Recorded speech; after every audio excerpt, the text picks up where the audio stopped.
Hello, ഇന്ന് നമ്മൾ അടുത്തൊരു ലഞ്ച് ബോക്സ് ആയിട്ടാണ് വന്നിരിക്കുന്നത് കേട്ടോ.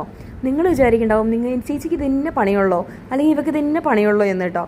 പക്ഷേ എന്നിരുന്നാൽ പോലും നിങ്ങളുടെ മുൻപിൽ ഞാൻ ഉണ്ടാക്കുന്ന ഐറ്റംസൊക്കെ നിങ്ങളുടെ മുന്നിൽ ഒന്ന് കാണിച്ചു തരുമ്പോൾ എനിക്കത് കിട്ടുന്നൊരു സന്തോഷമുണ്ടല്ലോ. കാരണം നമ്മളിലൂടെ തന്നെ മറ്റുള്ളവർക്ക് ഇതുപോലെ തന്നെ ഒരുപാട് വീഡിയോസുകൾ കണ്ട് ഞാനും ഒരുപാട് ഐഡിയാസ് നോക്കിയെടുക്കുന്ന ആളുണ്ടോ ഞാനും. കാരണം എന്താ വെച്ചാൽ വളരെ യൂസ്ഫുൾ ആയിരിക്കും. ചില ഐഡിയാസൊക്കെ ഉണ്ടല്ലോ നമ്മുടെ ലൈഫിൽ ഭയങ്കര യൂസ്ഫുൾ ആയിരിക്കും നമുക്ക്. അപ്പോൾ അല്ലാതെ എല്ലാ ഐഡിയാസും ഞാൻ സ്വന്തം ഉണ്ടാക്കുന്നതാണെന്നൊന്നും ഞാൻ പറയുന്നില്ല.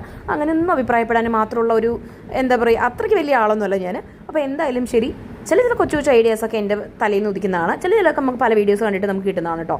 അപ്പോൾ ഇന്ന് എന്തായാലും ശരി, നല്ല അടിപൊളി ഒരു വെജിറ്റബിൾ ബിരിയാണി, അതായത് സാധാ വെജിറ്റബിൾ ബിരിയാണിയുടെ കൂടെ പ്രത്യേകത എന്താണെന്ന് വെച്ചാൽ നല്ല അടിപൊളി കാഷ്യൂവും കിസ്മിസൊക്കെ ഇട്ടുകൊണ്ടൊന്നും ഉണ്ടാക്കിയിരിക്കുന്നത്. ഇതൊന്നും പോരാട്ട് ഇതിൻ്റെ കൂടെയുള്ള പ്രത്യേകത എന്ന് വെച്ച് കഴിഞ്ഞാൽ ഒരു അടിപൊളി പനീറിൻ്റെ റെസിപ്പിയും കൂടെ ഉണ്ട് കേട്ടോ.